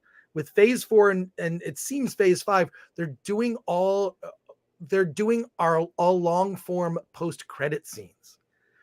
Yeah. I mean, the post credit scene, we'll talk about it on Friday. So holy shit. Yeah, I know. I just saw it. Gary from Nerdrotic, $100 super chat. Whoa. Gary, you're way too generous, Gary. You didn't have to do that. But Gary, Here, I'll do it for you guys. 69. Oh, I love it. That's great. Oh my God. Thank you. Thank you, Gary. That's awesome. I'm going to see Gary in a couple weeks, I think. I think maybe next week. I'm going to see Gary. That's great. Well, I think we have to do. Are you going to the one in Pasadena or in San Diego? I'm going to Pasadena. I may go to San Diego. Oh, for Chrissy Mayer? Yeah. Yeah. The number of the day is 69. 69. 69 is how I scored with your mother last night. I need your clip guy, man. He's great. God, thank you, Gary. It's super generous. I appreciate it. Robert Paul Champagne for $1.99 says, "Oh yeah, I give you a $2.69. 69. All right, there you go." Oh my God, how did we get here? With that, because I don't know, what was the original context of why you said that? No, I mean it was said in the context of why you would use that number. Okay, There's now no irony to it. That's the problem. you just made it weird, Alan. I know. Yeah, no, wait. Back to CD Stein 69 had another comment here. Ant-Man was fun because it was fantastical, but still somehow rooted in a grounded human story. I would agree with that. There was a, like that's the thing that I think makes Spider-Man one of the best characters in just as a character, because he struggles so much with just problems that everyone has. Mm-hmm. As they introduce, it's kind of funny that Scott Lang would become like this, celebrity, right? Going to fundraisers, going to big parties. Everybody knows who he is. He writes this, autobiography, and he's doing a book tour. But that's not, is that but all relatable? that is lost? It's all lost in this quantum realm story. See, the problem is that it could have been grounded in a human story if they would have stayed with the premise of Scott has lost a lot of time with his daughter. Kang is offering him something that no one else can offer him, which is that time back, right? If they really focused on that element of it and the relationship between him and his daughter, it could have been a human story set in this fantastical world. But for some reason, again, the marketing was complete BS because they didn't go that direction. Neurotic says, "Love you guys. Hail, chat, and next week. Can't wait." That's right. Okay, so Gary's coming in next week. He'll let me know when. We might direct message. Actually, I'm going to be on FNT on Friday. Yeah. I forgot. So I'll plug it. I will be on Friday Night Tights on Friday. 2 days. See, this Friday we'll do our morning live stream, and I hope after that we never talk about Ant-Man again. Seriously, if there's no, we have box office to talk about next week. Well, we'll talk about that next week, but it's Yeah, it'll be a fun. I always like, well, what do these other people think? And I think the only person that I know of who liked the movie was Eric Weber. Eric, get on the channel. I sent you the link. You can do it on your phone. Thank you, Gary. My problem is I didn't hate it. I have no feelings about it either way. It was like, it's something I saw and I'll forget about it next week. I think Eric has a good grasp on normies, and he knows that the average person will probably like this movie. See, that's the thing that is going to be interesting is we're here being very critical, looking at all the things that stand out, that weird socialist line that is just so out of nowhere. But are just regular, don't think about it too much. I just want to be entertained, walk in a movie theater, see something weird. I saw a trailer for it. The other Antman movies I saw, they were fun. This one should be fun too. And they'll just ignore the stuff that's stupid. I don't know. That's why I'm really curious. But I'll tell you that because also the critic score and the audience score on Rotten Tomatoes tend to always be different. They tend to always be different. I want to share something here. We have more comments to go through, but I want to share this real quick. Wait, I had it. Here it is. There's MODOK. This is what it looks like. It literally looks like the Steve Oderkirk Thumb movies. And I forgot, they made Bat Thumb, and I'm pretty sure I have Bat Thumb on standard def DVD. So every hand has a thumb. It's just so ridiculous. So I have the collected DVD. I had it here. Just a minute. Where is it? No, I don't. No, I don't have it. But there's a collection DVD you can look up of all of the Thumb movies, which is Thumbtanic, the Thumb Wars, and then Bat Thumb. I'm Bat Thumb.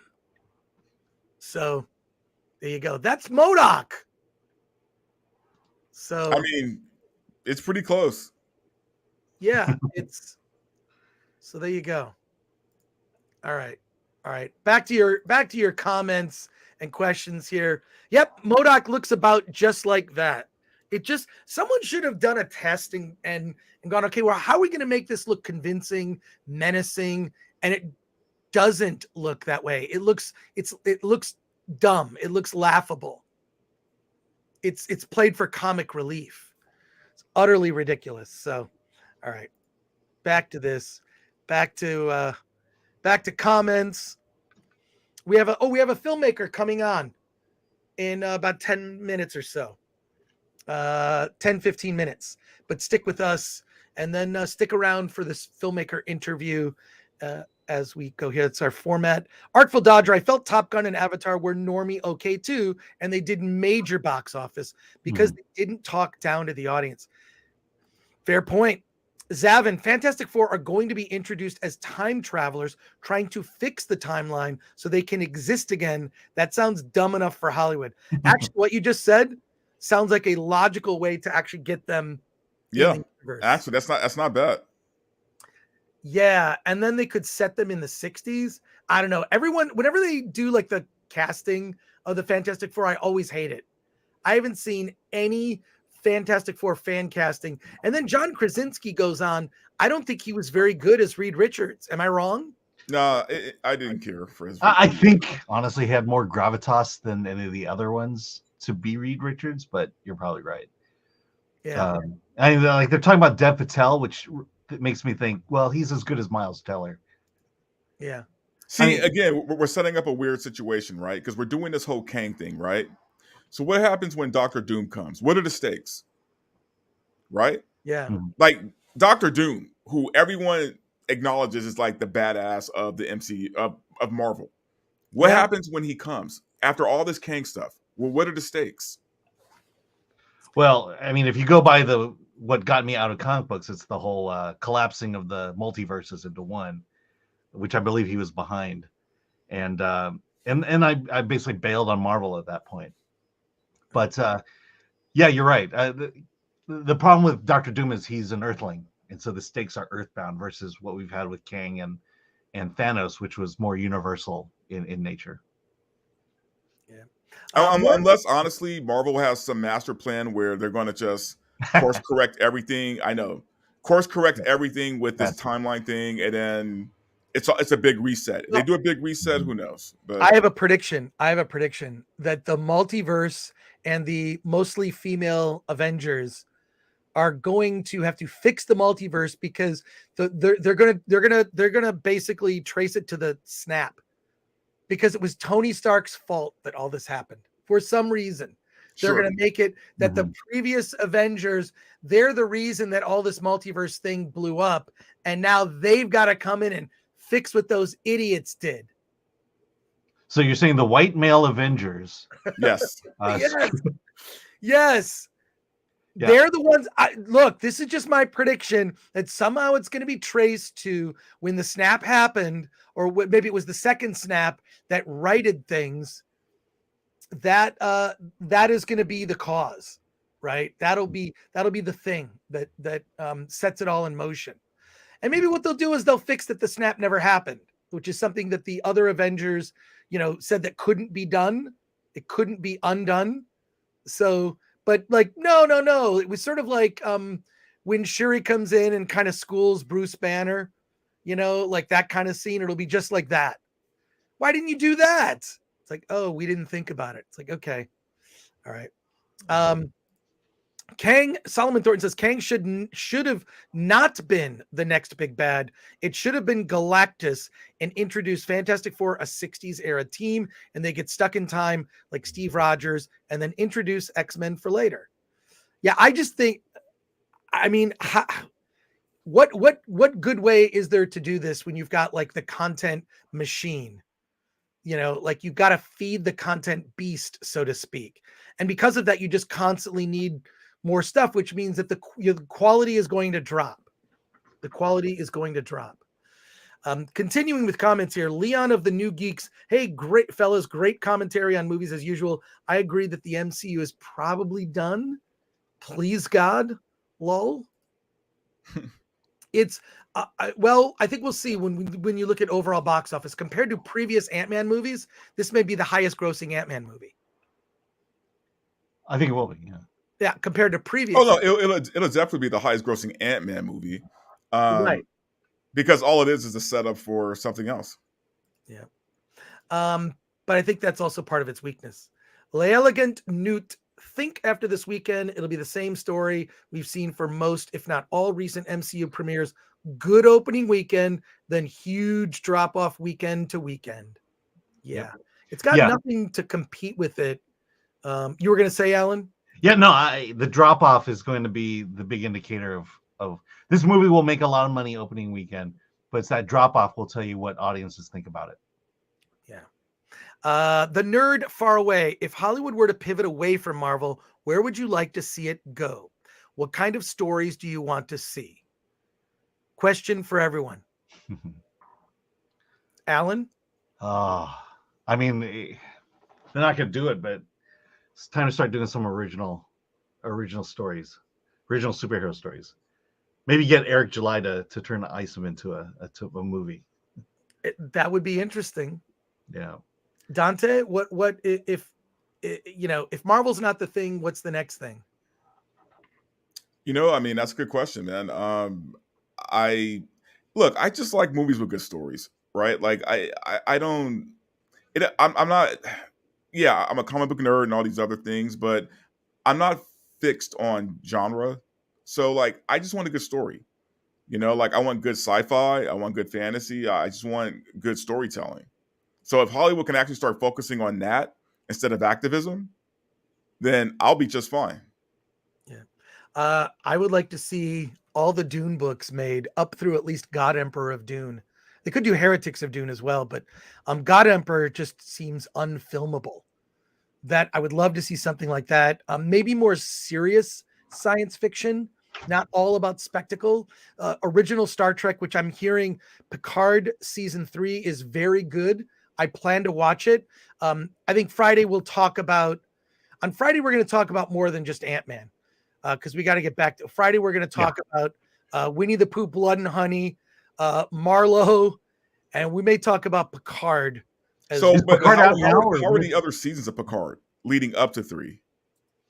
Well, basically, I'm sure there are YouTube videos out that kind of bring you up to speed. I don't know how much you actually need to see, because it's basically Star Trek: The Next Generation. So I'm told. Yeah, it is effectively Star Trek: The Next Generation. Your old school Star Trek, which was never about like spaceship battles. I mean, that did happen in the show, but not every episode, and definitely not even every other episode. The stories were about something, a lot of times a moral dilemma. It was, how to solve a problem, about heroism and sacrifice. And it wasn't about things exploding constantly. Look, I'm all up for that. That's fine. But I think what's the problem is that science fiction has gotten, there's almost the expectation like, well, where are the explosions? It's like, you don't need it. You don't need it. You can tell a great story without that. Retro Nerd Girl is here. Retro Nerd Girl's been doing these amazing watch parties. She's into retro science fiction and genre. Subscribe to her channel, Retro Nerd Girl.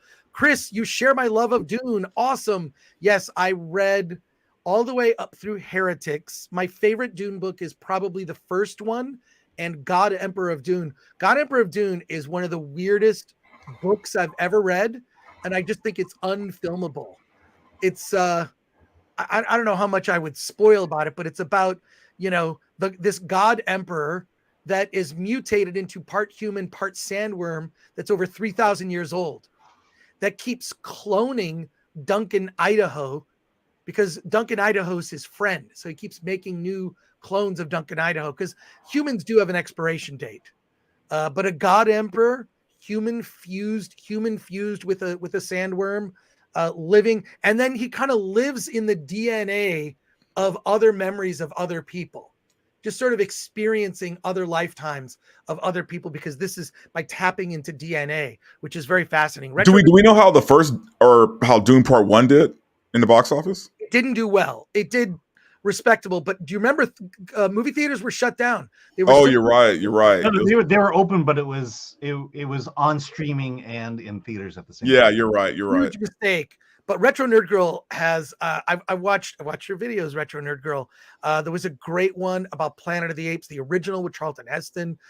She does these amazing video essays and watch parties. So check her out. Check out her channel. You will love it if you like old school stuff. It's like, I feel like we just have the same taste. Like, you're covering all the stuff I grew up with. I mean, I saw Logan's Run as a kid in a movie theater, and probably shouldn't have, because that movie is way, it should have been rated R with all the nudity in it, but it was PG, not even PG-13. It was PG at the time. There's Jenny Agutter nudity. There's like sort of a futuristic version of chat roulette, like modern dating. The rating system in the 70s were very different, man. Like, you would see nudity in a PG movie. You would. You wouldn't do that now, but Titanic. Titanic. Oh, that's right, Titanic. Yeah, but it's tasteful. It's not. It's tasteful. So, anyways, I don't know. I'm a huge fan of Logan's Run, but Retro Nerd Girl. Retro Nerd Girl. You should do in honor of Raquel Welch, 1 million years BC. Yeah, and Chris can look at it. What are you talking about? I just remember that image because I used to buy magazines. This is before the internet. They had a thing called magazines, which is just like the internet, but printed on really thin slices of wood. They were movie magazines. Jenny Agutter for the win. Yeah. So bingo. bingo. But it's like I used to buy these magazines: Famous Monsters, Cinefantastique. Yeah, remember that? I remember that. They did a cover story on Dune, David Lynch's Dune, that blew my mind. And there's a really great Retro Nerd Girl. There's a really great 3-hour 4K cut of Dune that was put together by someone who's an archivist. You got to watch the 3-hour cut in 4K Dune. It's on YouTube. It is so good. So good. By the way, you forgot Starlog magazine. Starlog, Cinefantastique, Famous Monsters Fangoria. of Greenland. Fangoria, Fantastic films. Fangoria. I had the first issue with Godzilla on the cover. All I did was at a newspaper route, and I would just, I didn't have a car. I was 9, 10 years old. And I was just buying movie magazines. You know, I was looking forward to Star Trek. They talked about making a Star Trek movie for years before it happened. Star Trek Phase 2 was supposed to be a reboot of the original Star Trek series that was going to launch the Paramount Network. Look that up. And they ended up taking what would have been the pilot episode and turned it into Star Trek the Motion Picture. Lubitsch Touch Me says, nudity is fine. Sexuality is what got you an R. Interesting. Alan and Sarah, they used to say Lord of the Rings was unfilmable. Peter Jackson proved them wrong, but then Rings of Power tried to prove them right. True. Oh. Tertiary, I think that's tertiary. Chat GPT wrote Picard season 3. That may not be factual. David, Well, it could be why it's so good. Yeah, exactly. You know what? I've heard from reliable sources, people that I trust tell me that it's very good. It's basically Star Trek The Next Generation. It's another season of Star Trek Next Gen. David Glenn says they could milk the Phantasm franchise if they could wrest it out of Don what's-his-name's hands. Don Coscarelli is the person you're thinking about. I love Don Coscarelli. I think he did. I mean, yeah, I like the first Phantasm movie. I think it's a classic. I actually have the Blu-ray of it, the special edition Blu-ray. He does an amazing commentary on it. It's great. Yeah, that would be a good one to bring back. Let's see. The Nerd Far Away. If Hollywood were to pivot away from, okay, we already got that one. Yep. The first Ant-Man was when we knew there was a big story arc in the Avengers, says Rust in Peace.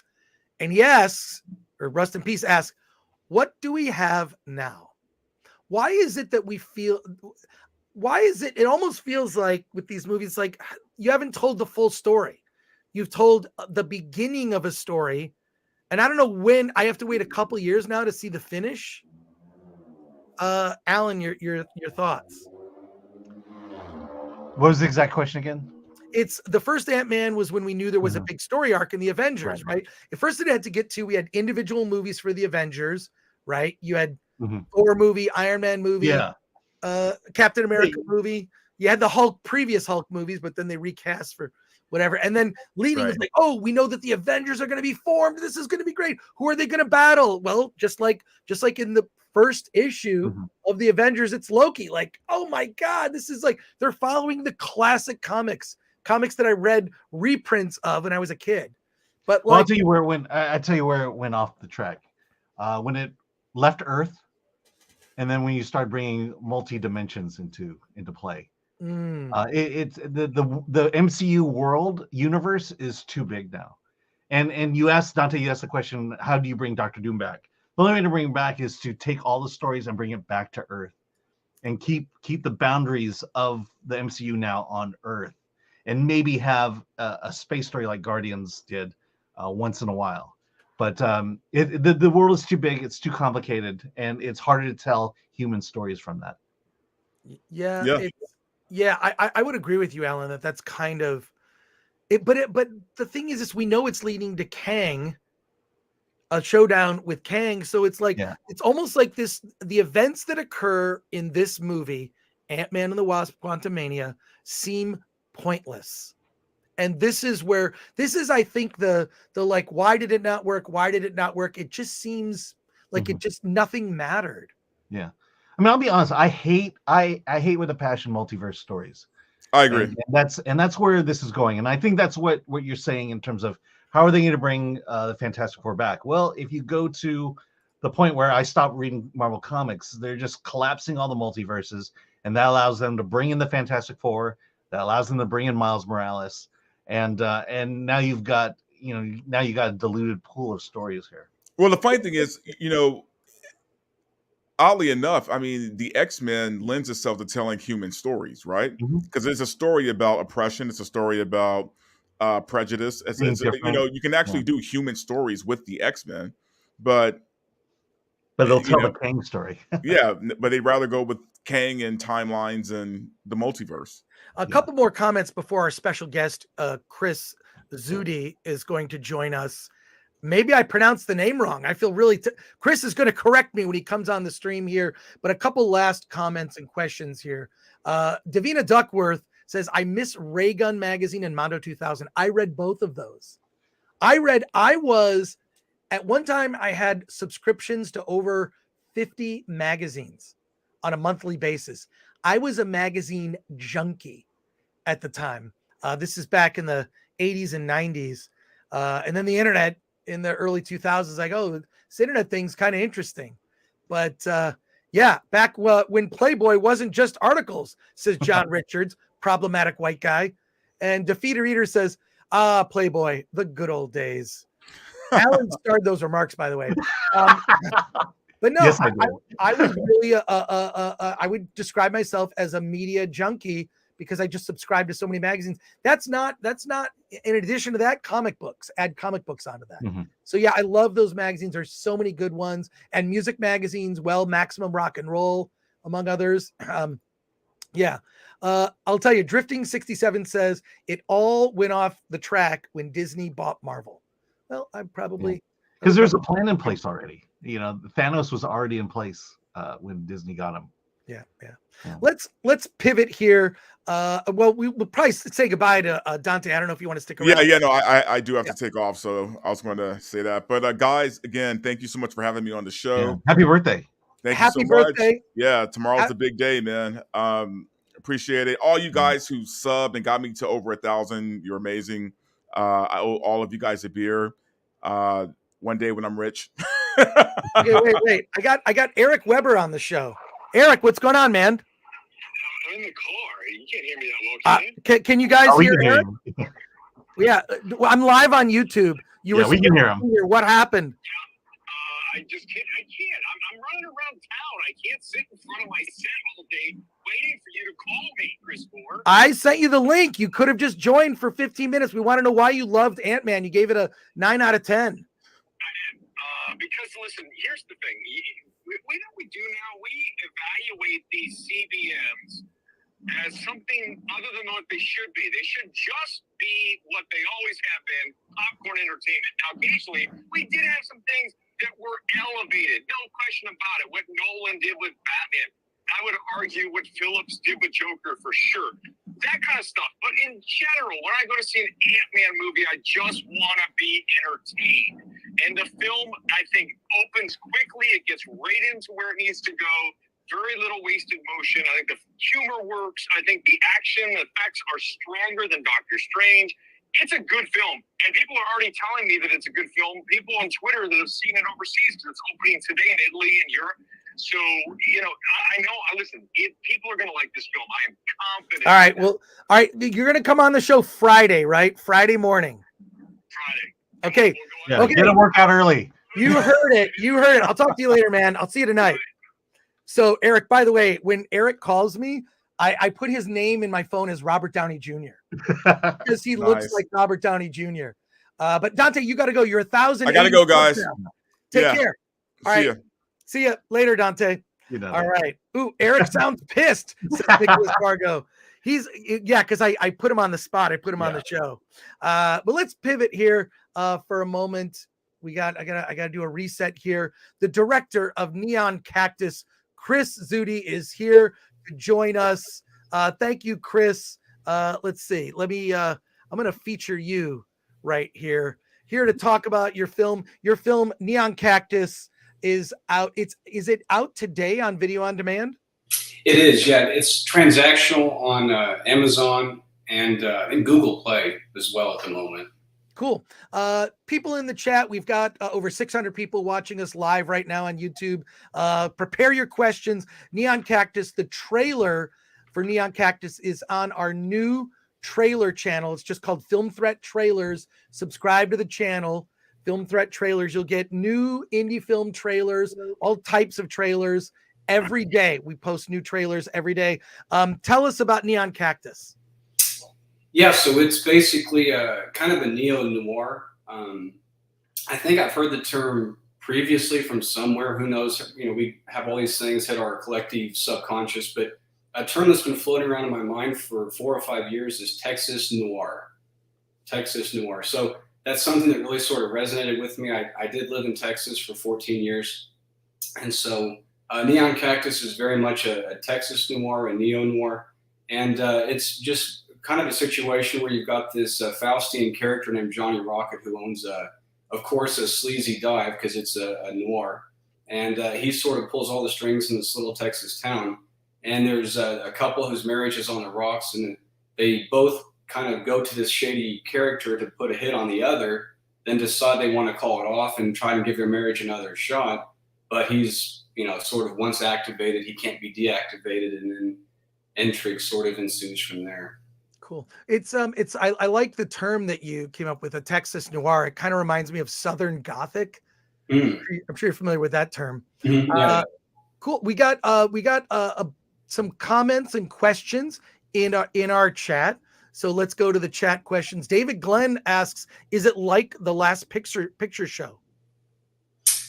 In terms of the setting, I think that's a pretty valid connection. The DNA is kind of there, the roots are similar, but on a genre level, it's quite different just because it's not really a drama so much as kind of a stylized neo-noir. So that's where it would kind of depart, I think, from Last Picture Show. But the small Texas town part certainly is there. Cool. Hail Chris Zhudi, says Jamie G. Voltaire Blood. Wait, did I pronounce your name correctly? Zhudi, yeah, you nailed it, yeah. Zhudi, I got it. Yeah. Solomon Thornton asks, "Chris, what is the best way a director should work with an actor?" Well, boy, if I had the answer to that, I'd probably be making millions of dollars.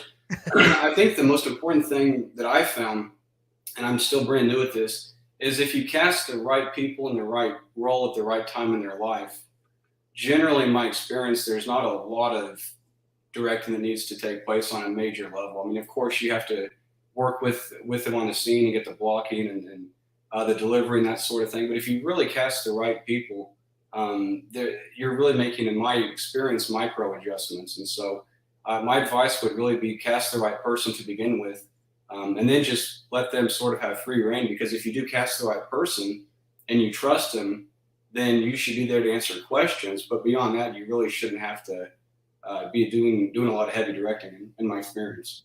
Well, as an indie film, what were some of the challenges you faced in pre-production to just get the ball rolling with Neon Cactus? Man, it's just always a nightmare, as you guys well know, with any film of any budget. It's just sort of chaos, and you just hope that it takes shape at the last minute. So this was very much that way. I actually shot the film in my hometown, which is about 30,000 people, and it's in Oklahoma, but it has kind of that small Texas town vibe to it. And so I literally calling guys I went to high school with to help with locations that were now managers and had grown up and were over different facilities and things like that. So the challenge was really just getting all my ducks in a row with locations. I'd say probably was the biggest one. Cool. More comments and questions here. Jamie G says, "Texas Noir, nice. The Nerd Far Away." Now this sounds like an interesting story. We were talking about Antman earlier. Oh. Yeah. John Orchard says, "Is it like American Gothic?" On a superficial level, I'd say it's a similar aesthetic, but it's definitely a departure as well, though. So it's not a one-to-one comparison. And Zax asks, "Did you consider shooting in black and white?" For this one, I really didn't. And one of the reasons, going back to my first kind of attempt at Texas Noir, was an indie film called Goodnight Charlene that you can find and stream. But one of my biggest kind of intrigues was the Coen Brothers' Blood Simple. And I like the idea of a color noir, which has been done many times by many people through the years. But I like black and white, and I like the black and white noir aesthetic. But there's something very appealing to me about taking noir but doing it in color. That is kind of cool to me, but still using some of the lighting techniques where I love hard light and shadows and all that kind of thing. So yeah, because here you're really ramping up the color in your film too, and I assume it's more or less to denote tone and mood. It is, and part of what I like playing on, I do like color very much. There's been a trend in kind of contemporary cinematography, it seems like, to to use as little light as possible to light a scene and make it as monochromatic as possible. And in some situations, that's a good choice, but it seems like it's almost become ubiquitous in modern cinema, where the colors are very washed out and the scenes are very, very dark. And so my style in a way is the antithesis to that. But also, I really like the idea of having these bright, saturated colors, and a lot of the scenes you'll hear like an ice cream truck in the background, and just sort of small town neighborhood sounds that are happy, that are juxtaposed against these miserable characters that are and dead end marriages and being pushed to desperate things. And so I do like the contrast of that as well. Here's the film on the Film Threat website, reviewed by Michael Talbot Haynes, and it got a positive review. So that's always good to hear. Lubitsch Touch Me asks, what classic noirs inspired you the most? Going back, of course, to the real deep stuff, the Third Man, just about any classic noir you can think of back in the day, Sunset Boulevard, Detour. But moving more contemporaneously, I do like, as I mentioned, the Coen brothers with Blood Simple, and moving forward, one of my most, I say recent because I'm thinking in terms of film history, but more recent neo-noirs that I have always loved was A Simple Plan by Sam Raimi.